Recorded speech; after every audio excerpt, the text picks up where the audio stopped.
আজ আমরা চতুর্থ শ্রেণীর গণিত বইয়ের ১১৪ পৃষ্ঠার ২ দাগের ৪ নং অঙ্কটি করব। এখানে বলা আছে নিচের সংখ্যাগুলো কতগুলো 0.001 নিয়ে গঠিত।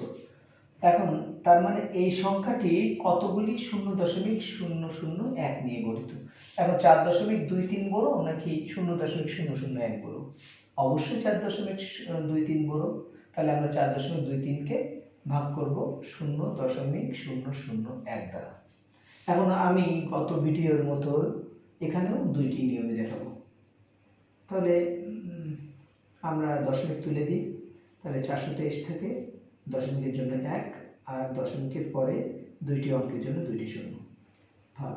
দশমিক তুলে দিলে 1 থাকে, বাম পাশে শূন্যের যেহেতু দাম নেই, আর দশমিকের জন্য 1, দশমিকের পরে তিনটি অঙ্কের জন্য তিনটি শূন্য। এবার আমরা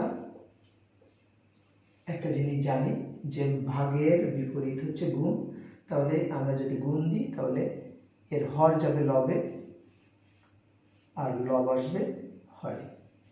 এখন আমরা কাটাকাটি করব। তাহলে 100 দিয়ে 1000কে কাটলে 10 হয়।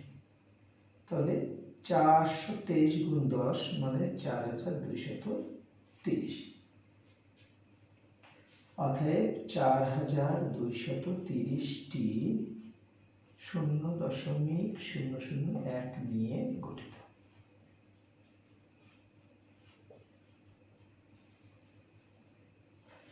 বিকল্প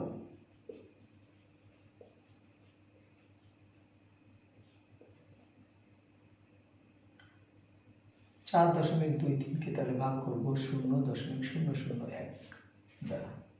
এখন আমরা আমাদের সুবিধার জন্য উপর নিচে করে নেব।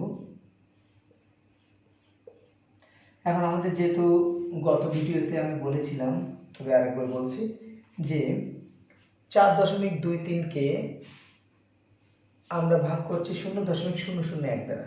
এখন এখানে ওপরে দশমিকের পরে অঙ্ক আছে কয়টি? দুইটি। নিচে দশমিকের পরে অঙ্ক আছে তিনটি। তাহলে আমরা কিন্তু চাইলেই দশমিক তুলে দিতে পারবো না। আমাদেরকে যে কাজটা করতে হবে সেটা হলো ওপরেও দশমিক সংখ্যা, দশমিকের পরে অঙ্ক সংখ্যা সমান রাখতে হবে নিচের মতো। তাহলে 4.230 আমরা চাইলেই দশমিকের শেষে শূন্য দিয়ে নিতে পারি, আর এখানেও 0.001। এখন একটা বিষয় যে আমরা এই দশমিকটা তুলি কিভাবে।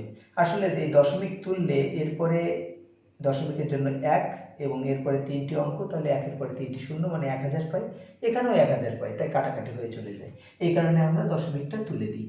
তাহলে দশমিক তুলে দিলে থাকে 4230, আর এখানে থাকে 0001 মানে 1, বাম পাশে শূন্যের মূল্য নেই, তাই 4230।